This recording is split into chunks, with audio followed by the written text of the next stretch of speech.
اعوذ باللہ من الشیطان الرجیم، بسم اللہ الرحمن الرحیم۔ السلام علیکم ورحمۃ اللہ وبرکاتہ۔ 5 باتیں جن سے نبی کریم صلی اللہ علیہ وآلہ وسلم نے پناہ مانگی۔ عبداللہ بن عمر رضی اللہ تعالیٰ عنہ کہتے ہیں کہ رسول اللہ صلی اللہ علیہ وآلہ وسلم نے ہماری طرف متوجہ ہو کر فرمایا،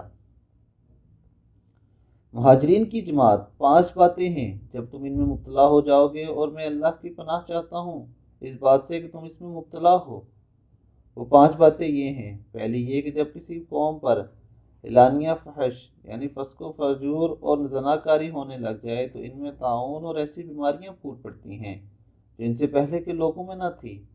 دوسری یہ کہ جب لوگ ناپ تول میں کمی کرنے لگ جاتے ہیں تو وہ قحط، معاشی تنگی اور اپنے حکمرانوں کی زیادتی کا شکار ہو جاتے ہیں۔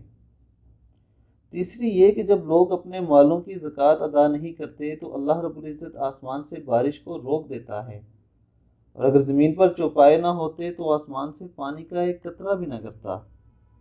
چوتھی یہ کہ جب لوگ اللہ اور اس کے رسول صلی اللہ علیہ وآلہ وسلم کے عہد و پیمان کو توڑ دیتے ہیں تو اللہ تعالیٰ ان پر ان کے علاوہ وہ لوگ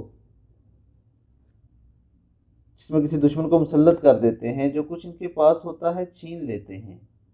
پانچویں یہ کہ جب ان کے حکمراں اللہ تعالیٰ کی کتاب کے مطابق فیصلہ نہیں کرتے اور اللہ نے جو نازل کیا اس کو اختیار نہیں کرتے تو اللہ تعالیٰ ان میں پھوٹ اور اختلاف ڈال دیتا ہے۔ دوستو، یہ سنن ابن ماجہ کی حدیث ہے۔